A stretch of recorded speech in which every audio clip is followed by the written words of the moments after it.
Hi hello అందరికీ. ఎక్కడున్నానో తెలుసా? Famous జాతర, తెలంగాణ జాతర, మల్లన్న జాతర. ఆ జాతరలో ఉన్నా అండి. చూడండి ఈ బోనాలన్నీ ఎప్పుడు కాసేపట్లో స్వామివారికి సమర్పించడానికి సిద్ధంగా ఉన్నారు. ఫుల్ వీడియో మన ఛానల్లో అప్లోడ్ చేస్తాను. ఓకే ఫ్రెండ్స్, ఇంకో విషయము, ఇక్కడ చాలామంది చిన్నపిల్లలు నాకు పరిచయం అయ్యారు. వాళ్ళు చాలా బాగా చూసుకున్నారు ఎంతసేపు నాతో. ఓకే, వాళ్ళను ఒకసారి ఈ జాతర గురించి వాళ్ళకి తెలిసిన విషయాలు మనం తెలుసుకుందామా? ఏం పేరు మా నీ పేరు? శృతి అంట. ఓకే, నీ పేరేంటమ్మా? అక్షర. అక్షర. నీకు ఇష్టమా ఈ జాతర? చాలా ఇష్టం. చాలా ఇష్టమా? ఓకే, ఎప్పటి నుంచి వస్తున్నావు ఈ జాతరకి నువ్వు? పుట్టినప్పటి నుంచి నువ్వు పుట్టినప్పటి నుంచి వస్తున్నావా? ఓకే, మరి ఏదైనా జరిగిందా నీకు కోరుకుంటే ఈ దేవుడి దగ్గర?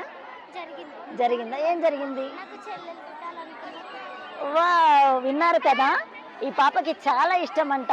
ప్రత్యేకత ఏందో తెలుసా? తను కోరుకున్న కోరిక తీరిందంట. ఎలాగో తెలుసా? నాకు చెల్లి పుట్టాలి అని కోరుకుందంట, చెల్లి పుట్టేసిందంట. అర్థమైంది కదా, అంతా ఫేమస్ అంట. ఓకే ఫ్రెండ్స్, నెక్స్ట్ వీడియోలో మళ్ళీ కలుద్దాం. Bye bye.